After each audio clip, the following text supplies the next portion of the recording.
Hello दोस्तों, मैं chef Asad. जैसा कि आप लोगों को इल्म है कि मैं एक वीडियो की सीरीज बना रहा हूं और इससे पहले आप मेरी 2 वीडियो देख चुके होंगे और ये इस सीरीज की तीसरी वीडियो है। अगर वो 2 वीडियोस अगर आपने नहीं देखी है तो बराह करम डिस्क्रिप्शन में लिंक मौजूद है, आप वहां से जाकर वो वीडियो देख सकते हैं। तो बराह करम वो देख लीजिए ताकि आपको आने वाली और ये वीडियो समझ आ सके। तो पहले हमने वीडियो में जाना कि कुकिंग की क्या हिस्ट्री थी और उसके बाद दूसरी वीडियो में जाना कि ग़िज़ाइयत यानी कि खाने में ग़िज़ाइयत किस तरह से होती है। और अब हम इस तीसरी वीडियो में जानेंगे कि खाने में किस किस्म की एलर्जीज होती है, यानी कि खाने में किस किस तरह से सेंसिटिविटी पाई जाती है।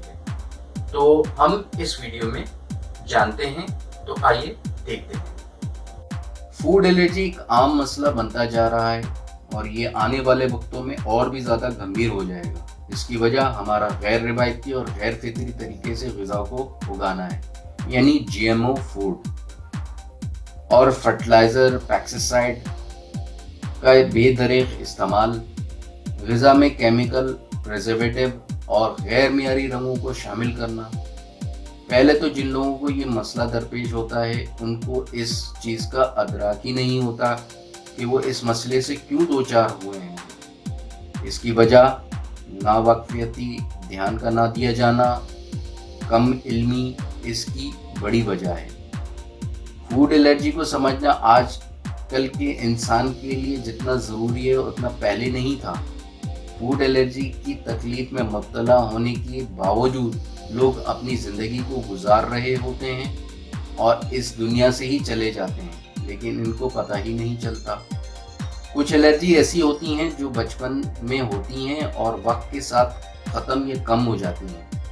हमारा जिस्म कुदरत का अनमोल तोहफा है और इन्हीं चीज़ों को एक्सेप्ट करता है जो चीज़ें कुदरती हो या इसमें गैर ज़रूरी तब्दीली ना की गई हो।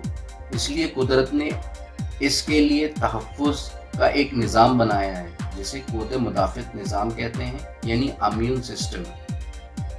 कोई भी ऐसी चीज़ जो इस जिस्म के लिए नाकाबिले कबूल हो तो ये निज़ाम अपना काम करना शुरू कर देता है। कुछ ग़िज़ाएँ कुदरती तौर पर किसी ख़ास इंसान को सूट नहीं करती। इसकी वजह इसका DNA भी हो सकता है जो कि इसको अपने वालिदैन की तरफ से मिला होता है। जब वो इंसान ऐसी ग़िज़ा को लेता है तो इसका क़ुव्वत मुदाफ़ियत का निज़ाम इस ग़िज़ा को दुश्मन समझता है और इससे लड़ना शुरू कर देता है और इसी की वजह से इसको मुख्तलिफ़ किस्म की तकलीफ़ का सामना करना पड़ता है। इसकी ग़िज़ा भी मुख्तलिफ हो सकती है और तकलीफ़ भी। इस चीज़ को समझने के लिए अपनी ग़िज़ा पर तवज्जो देनी होगी और अगर तकलीफ़ है तो इस तकलीफ़ को भी समझने की कोशिश करनी होगी, तभी जाकर हम ऐसी बीमारियों से बच सकते हैं।